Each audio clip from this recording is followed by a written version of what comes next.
ఖచ్చితంగా తీసుకుంటుంది. మా మిత్రులు మహేష్ గౌడ్ గారికి అధ్యక్షునికి నేను సూచన చేస్తున్నా, నల్గొండలకు ప్రత్యేకంగా సమయం ఇచ్చి వాళ్ళతోని కూర్చొని మాట్లాడి వాళ్ళ సమస్యలు ఏమున్నాయో తీర్చు. వాళ్ళకి జర ఆవేశం ఎక్కువ కానీ వాళ్ళు షెడ్యూల్ కాదు. జర కోపం వస్తే దాచుకునే తత్వం నల్గొండ జిల్లాకు లేదు. అందుకే ఈ కార్యకర్తలు గట్టిగా కోపంగా మాట్లాడతారు కానీ వివరించి చెప్తే అన్ని వింటారు. నాకు ఆ నమ్మకం విశ్వాసం ఉంది. చిన్న చిన్న ఏమన్నా ఉంటే మనం అన్ని కూడా సర్దిద్దుకొని రాబోయే స్థానిక సంస్థలల్లో ఒక్క గంజాయి మొక్క కూడా మొలవనియొద్దు. ఎందుకంటే మీరు అనుకుంటే ఈ జిల్లాల బీఆర్ఎస్ అనేది ఉండదు. నేల మట్టం తూడ్చేసే శక్తి మీకున్నది. అందుకే మిత్రులారా ఇవాళ ఇది ఒక మంచి కార్యక్రమం. ఇక్కడుండే మా అక్కల్ని మా చెల్లెళ్ళని నేను అడుగుతున్నా, ఇంటికి వెళ్ళండి, ఇంటి ఆయనతో మాట్లాడండి. చెప్తే ఇంటే సరే సరే, లేకపోతే ఆయనకు చెప్పకరి. ఎందుకంటే ఆయన అప్పుడప్పుడు అక్కడిక్కడ చూస్తాడు. సన్నబియ్యం ఇచ్చినమా లేదా ఆలోచన చేయండి. రేషన్ కార్డు వచ్చిందా లేదా ఆలోచన చేయండి. రైతు రుణమాఫీ జరిగిందా లేదా మీరు చూసుకోండి. ఇందిరమ్మ ఇల్లు కట్టుకుంటురా లేదా మీరు ఆలోచన చేయండి. రైతు భరోసా వచ్చిందా లేదా మీరు చూసుకోండి.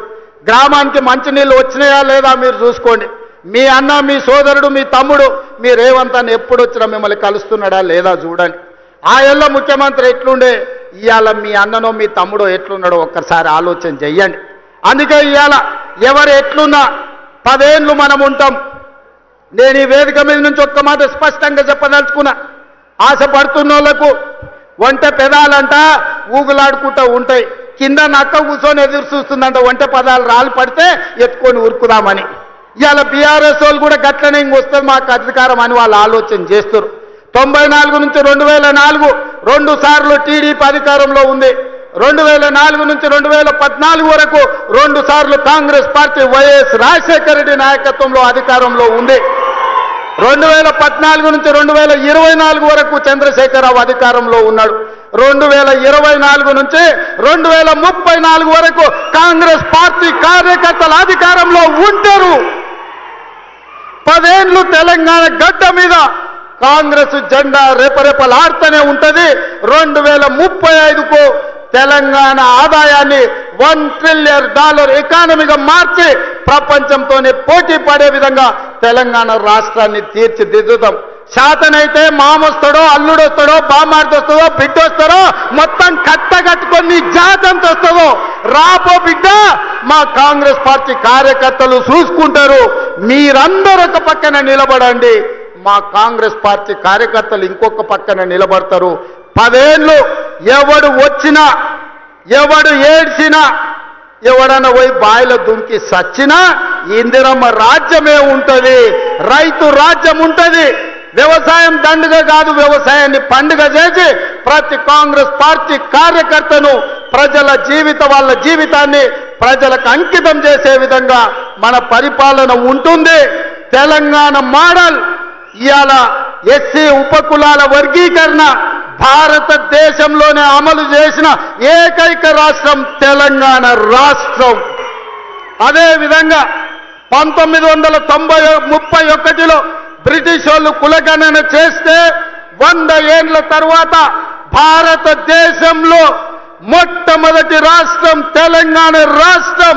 జనగణనలో కులగణన చేసి దేశానికి ఆదర్శంగా నిలబడి నరేంద్ర మోడీ మెడలు వంచి దేశంలోనే కులగణన చేసే విధంగా ఇవాళ పరిపాలన అందిస్తున్న రాష్ట్రం తెలంగాణ రాష్ట్రం.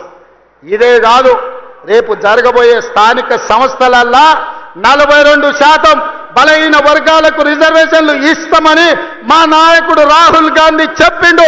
అక్కడి సూర్యుడు ఇక్కడ ఉదయించిన 42% స్థానిక సంస్థలల్లా వార్డు మెంబర్లు, సర్పంచులు, ఎంపీటీసీలు, జడ్పీటీసీలు, జిల్లా పరిషత్తులు, మున్సిపాలిటీలలో 42% రిజర్వేషన్లు అమలు చేసే విధంగా మన పరిపాలన కొనసాగుతుంది. పాలితులుగా ఉన్న వాళ్ళని పాలకులుగా చేసే వాళ్ళను ఇవాళ మనము చేస్తాము. ఆనాడు దండం దొర అన్నోళ్ళనే ఇవాళ రాజ్యం నడిపే విధంగా వాళ్ళ చేతిలో అధికారాన్ని, రాజ్యాధికారాన్ని పెట్టడానికి ఇవాళ మన ప్రభుత్వం, మన పార్టీ ప్రయత్నం చేస్తుంది. ఈ ప్రయాణం 10 సంవత్సరాలు ఆగకుండా సాగాల్సిందే. మీ ఆశీర్వాదం ఉండాల్సిందే. నాకు సంపూర్ణమైన నమ్మకం వచ్చింది. తుంగతుర్తికి వచ్చిన తర్వాత వేలాది మంది ఇక్కడికి వచ్చి ఆశీర్వదించి అండగా